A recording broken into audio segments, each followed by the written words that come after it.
when you are in an Olympic final, and when you have the stress of an Olympic final, and when you have so much adrenaline and your heart rate shoots to 180, and you have to manage to shoot in between heartbeats, it is a very, very physical sport. It is a very violent sport internally. We really want to work on mental health of athletes, it's not just the athletes. It is about creating environments which in the whole sporting ecosystem, which are psychologically safe for the athletes.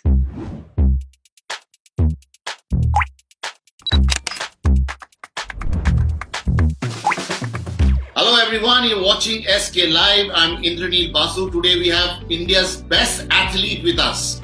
Well, we don't need to introduce him. He's our very own Avinav Bindra.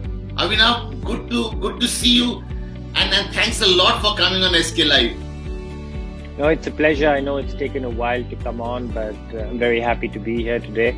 Thank you for those kind words of introduction, those very warm words. I definitely don't think I am India's best athlete. I think I was an ordinary athlete who managed to do a few good things. In sport is a wonderful teacher, and it continues to drive me. It continues to drive my purpose. It continues to help me lead my life, and I continue, even though I am now long retired from active sport. But I always do look back to sport when I'm in difficult moments, and then see how I would have reacted as an athlete. And I always get good answers coming to deal with the crisis. So sport continues to be an integral part of me as a person. Talking about 150 medals in 22-year career, when you look up early in the morning, when you look at yourself, I mean, how do you look back to at those days when you got them, and what a celebration? Well, yeah. No, I think that's a good question. Now that I have retired from sport and I have exited my investment of sorts, and I can look at my career more dispassionately, and I can look at my career in sport more clearly. It is not the few medals that I won which hang on a wall which I really remember, but what I do look back at, and which continues to be special to me, is basically the relationships that I built with people along the way in my sports career, and of course the memories that I have during my sports career.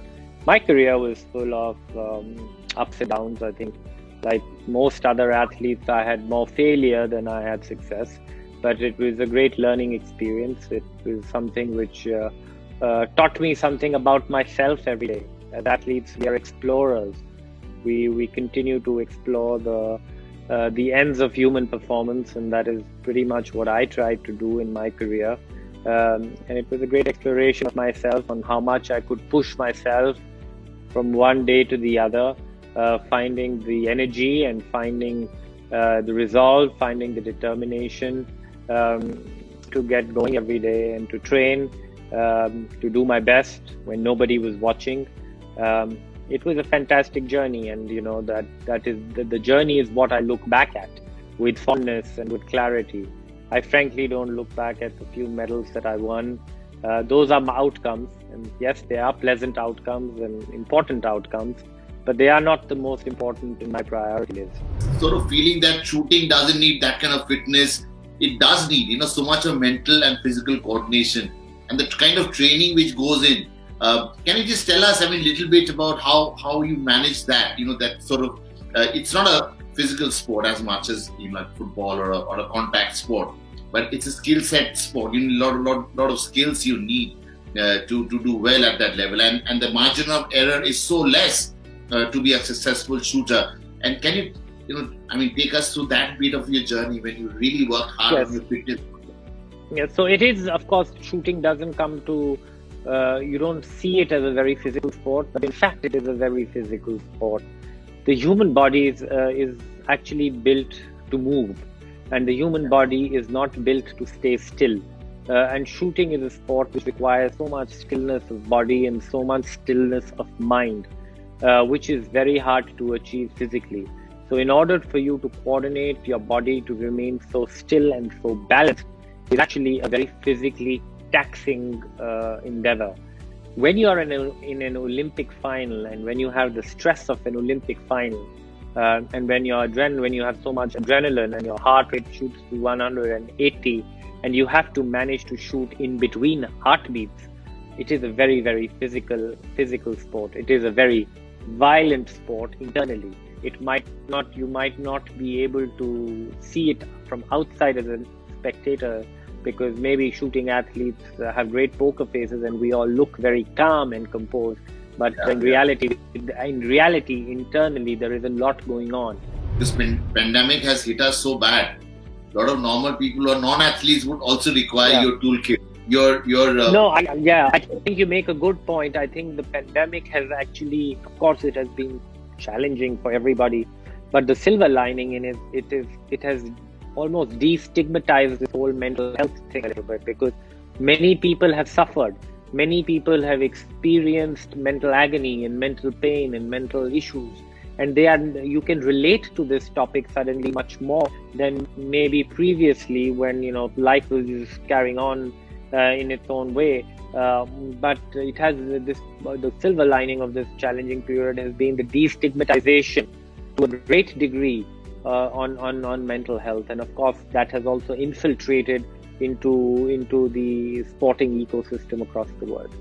The negativity which has created through this pandemic, throughout the pandemic, we are facing so much of challenges.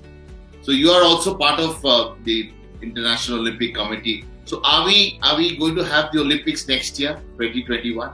Is it secure? Well, I think yes. I think the IOC is working, and of course the organizing committee in Tokyo they are all working overtime and working very, very hard to create a safe and healthy environment for not just the athletes but all involved. It is a huge challenge, because an Olympic Games is such a unique event. It is unlike an IPL where you have a limited number of athletes taking part. Here you have 10,000 or 11,500 athletes taking part.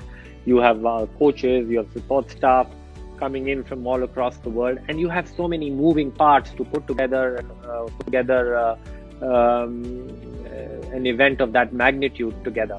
But of course, with time, I think we've also learned a lot about the disease, and also learned a lot about the mitigation measures that can be employed for prevention.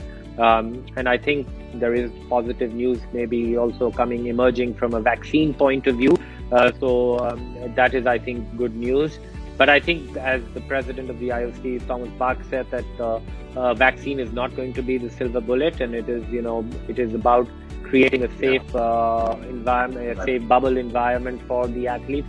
And I think we are quite confident, quietly optimistic about about the games in Tokyo. And I think the IOC, is very confident come July next year that we will see the opening ceremony of the Olympic Games, and the Olympic Games will be held.